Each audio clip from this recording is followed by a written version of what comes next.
Penilaian kampung tertib lalu lintas dilakukan oleh Subdit Kamsel di Lantas Polda Sumsel di Kabupaten Oku Timur. Tepatnya di Desa Kitabaru Selatan, Kecamatan Martapuro, kampung tertib lantas diharapkan bisa mengedukasi masyarakat.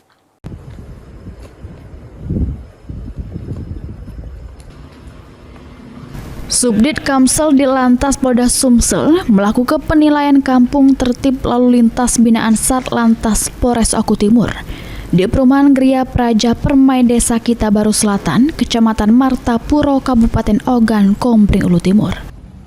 Tim penilai kampung tertib lalu lintas tersebut dipimpin oleh Kasidik Mas Subdit Kamsel di Lantas Polda Sumsel, Kompol Adrian didampingi Kasijemen Opsrek AKP Feni bersama dengan anggota.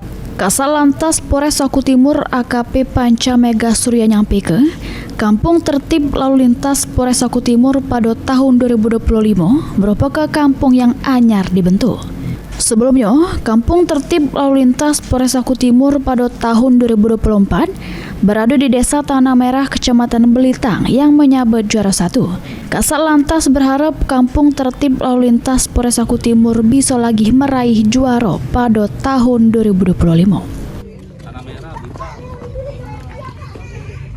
Pada tahun 2025 ini kampung tertib lalu lintas adalah kampung yang baru kita launching menjadi kampung tertib lalu lintas. Untuk tahun sebelumnya, untuk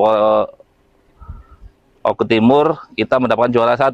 Semoga adanya kampung tertib lalu lintas yang baru ini, masyarakat menjadi lebih tertib lagi berlalu lintas dan mengurangi angka kecelakaan. Kampung tertib lalu lintas Polres Oku Timur dibentuk dengan tujuan untuk lebih mengedukasi masyarakat supaya mengerti aturan berlalu lintas demi keselamatan diri dewe serta sesama pengguna jalan raya.